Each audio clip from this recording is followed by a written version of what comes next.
Pack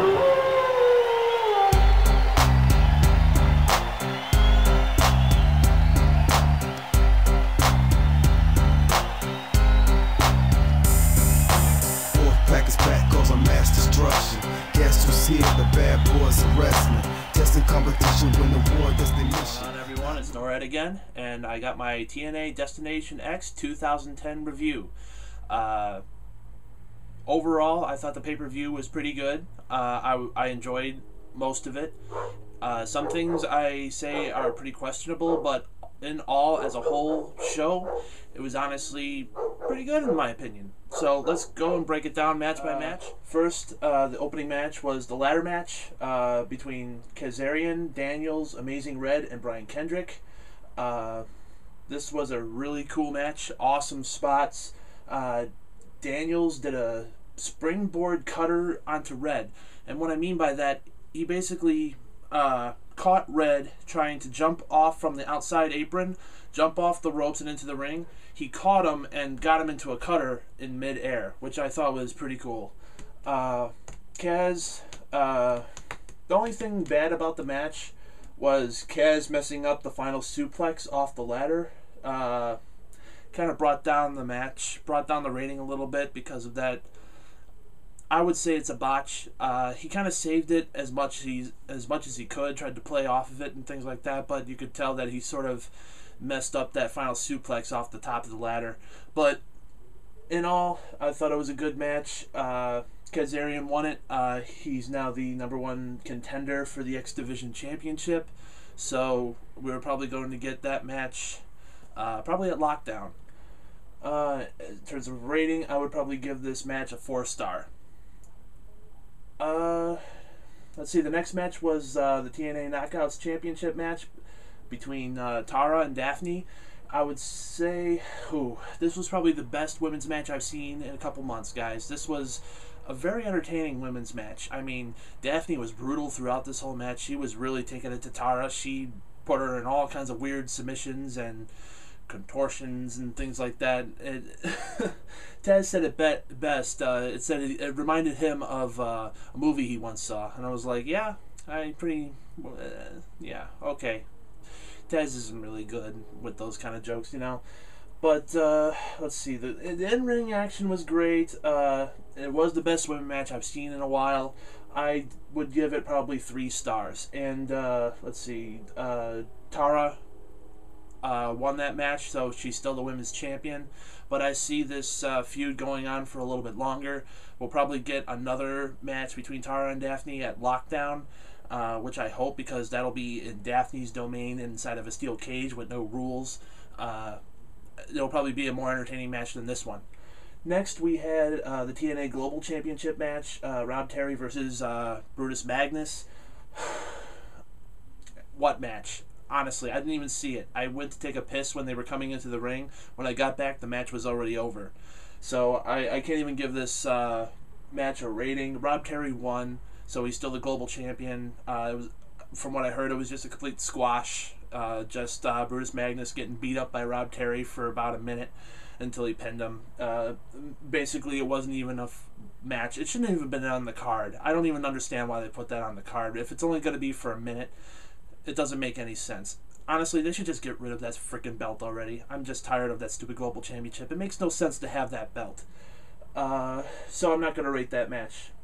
Next, we have the Ultimate X match. Now, the only quarrel I have with this is, why are they having the Ultimate X match so early in the pay-per-view?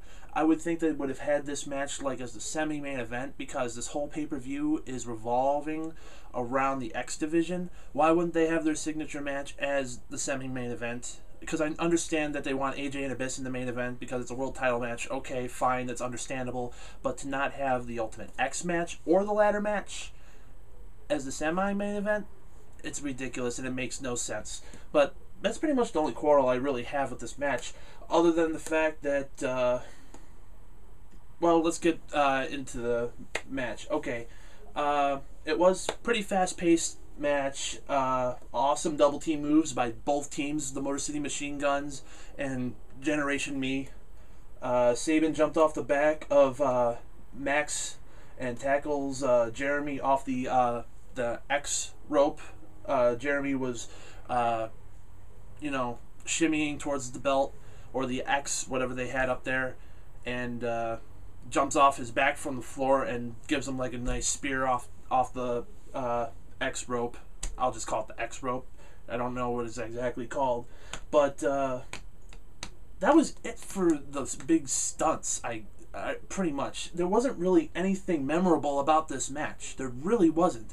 There was no death-defying stunts or high off the high rope, or it didn't feel dangerous at all. You know how they build up this match as being a very dangerous match? It's for thrill seekers and things like that. It didn't have that. It really just felt watered down, and it just didn't have the magic that the other Ultimate X matches had. So that really hurt the rating, that they just completely dropped the ball with the big stunts, So I give it 3.5 stars. Motor City Machine Guns won it, so they're the #1 contenders for the Tag Team Championship now. Next match.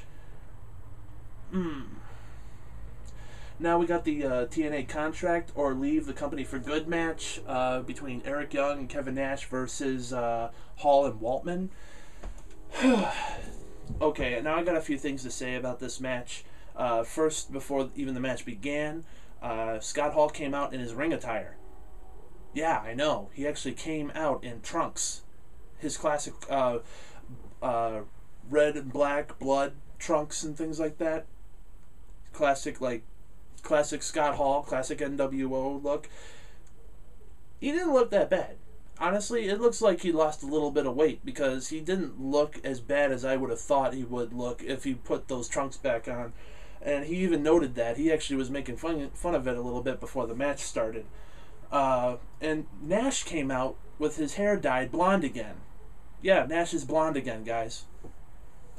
Awesome, I guess. Let's see. Really boring. It's a really boring match. It wasn't really much entertainment in it up until the end, where we finally saw the big reveal. Nash turned on Eric Young and gave him a jackknife powerbomb in the middle of the ring, and pretty much set up a complete classic Wolfpack double cross. Like classic, right down to pinning him, getting the win. Nash is back with Hall and Waltman. They chalk outline with spray paint Eric Young on the mat, and then, to my surprise, they played the Wolfpack theme. The Wolfpack theme, guys. It's not a knockoff. I wouldn't call it a knockoff. They didn't have the lyrics in the song, but it was the beat. I mean, it's unmistakable.